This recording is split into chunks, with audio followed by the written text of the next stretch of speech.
ഉപ്പ, ഇനി നമ്മൾ എങ്ങോട്ടാ പോകുന്നത്? ഇനി നമ്മൾ പുതിയ ഡ്രസ്സ് വാങ്ങാൻ പോകുന്നു. ഹായ്, ഇപ്പോഴെന്തിനാ പുതിയ ഡ്രസ്സ് എടുക്കുന്നത്? ഈദുൽ ഫിത്തർ വരികയല്ലേ, നിങ്ങൾക്ക് ഈദിന് പുതിയ ഉടുപ്പുകളൊക്കെ വേണ്ടേ? ഈദുൽ ഫിത്തറിന് ഇനിയും ഒരു മാസം കൂടി കഴിയണ്ടേ? നോമ്പ് അവസാനമാകുമ്പോ വാങ്ങിയാ പോരെ? റമളാനിലെ അവസാന നാളുകൾ ഷോപ്പിങ്ങിനുള്ളതാണെന്നാ മോളെ വിചാരം.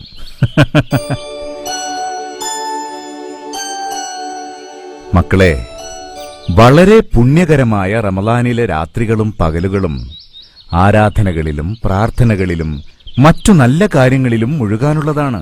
പ്രത്യേകിച്ച് അവസാനത്തെ 10 രാപ്പകലുകൾ വളരെയധികം ശ്രേഷ്ഠതയുള്ളതാണ്. അപ്പോൾ നമ്മുടെ സമയം കൂടുതൽ ചെലവഴിക്കേണ്ടത് പിശാചിന് ഏറ്റവും പ്രിയപ്പെട്ട അങ്ങാടികളിലല്ല, അള്ളാഹുവിന് ഏറ്റവും ഇഷ്ടപ്പെട്ട പള്ളികളിലാണ്.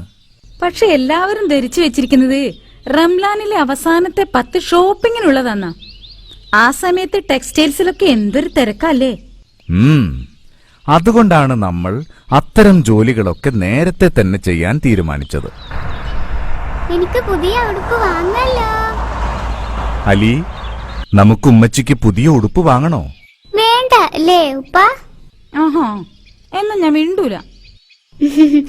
ഞാൻ വെറുതെ പറഞ്ഞതാ. എല്ലാവർക്കും വാങ്ങൂ അല്ലേ ഉപ്പ?